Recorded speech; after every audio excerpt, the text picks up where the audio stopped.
Salutare tuturor! Astăzi vorbim despre cum dronele ucrainene pun presiune asupra apărării aeriene a Rusiei și despre faptul că Grecia intenționează să transfere 32 de avioane de luptă F-16 în Ucraina.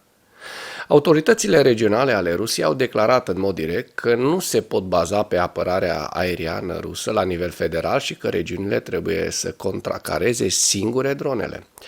Loviturile dronelor ucrainene din adâncurile Rusiei continuă să pună presiune asupra sistemului rusesc de apărare aeriană.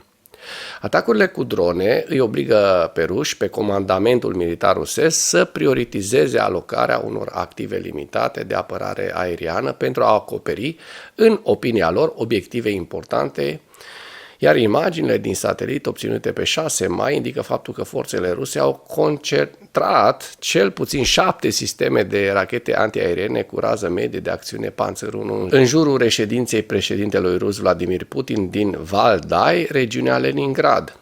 Armata rusă se pare că nu are sisteme de apărare aeriană care să protejeze toate zonele critice din vestul Rusiei și chiar încearcă să acopere potențiale ținte importante în zone care sunt bine protejate în Rusia. Armata rusă a început să formeze grupuri mobile de foc. Acestea sunt grupuri descentralizate pe care Ucraina le-a desfășurat cu succes pentru a le proteja împotriva atacurilor dronelor rusești, Shahed, în martie 2024. Rusia nu a desfășurat încă aceste grupuri la scară necesară pentru a proteja în mod adecvat instalațiile critice din vestul Rusiei. Presiunea continuă asupra sistemului de apărare aeriană a Rusiei a făcut ca unele autorități regionale să afirme în mod direct că companiile ruse și autoritățile locale nu se pot baza pe apărarea aeriană rusă la nivel federal și trebuie să ofere propriile capacități contra drone. Ziua 875 a războiului din Ucraina.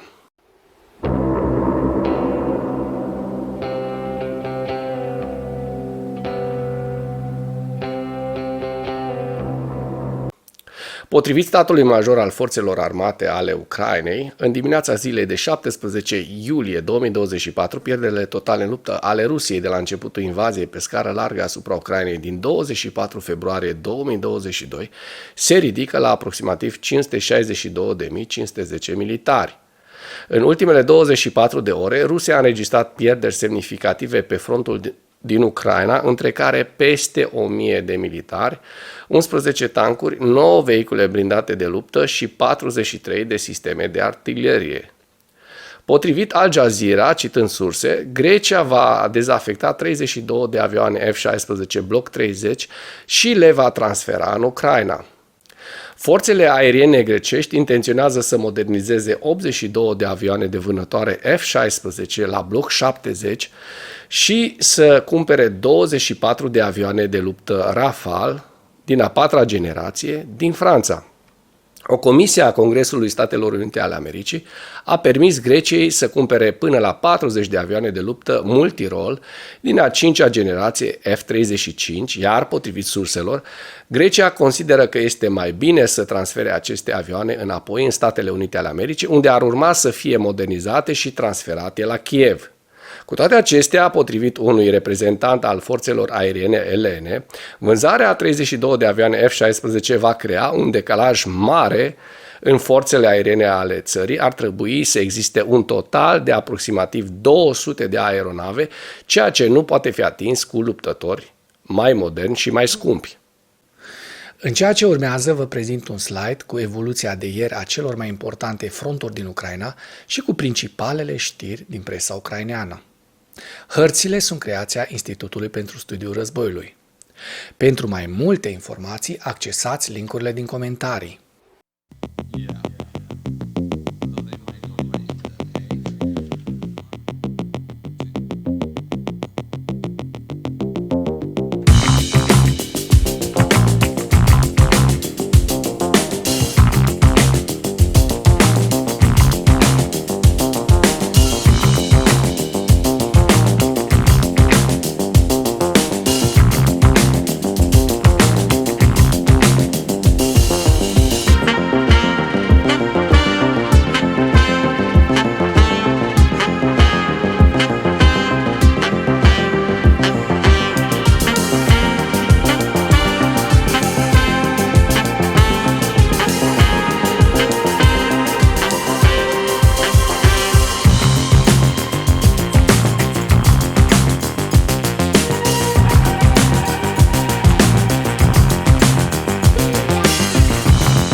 Mulțumesc pentru vizionare. Dacă vrei să susții acest canal, abonează-te la Animatura.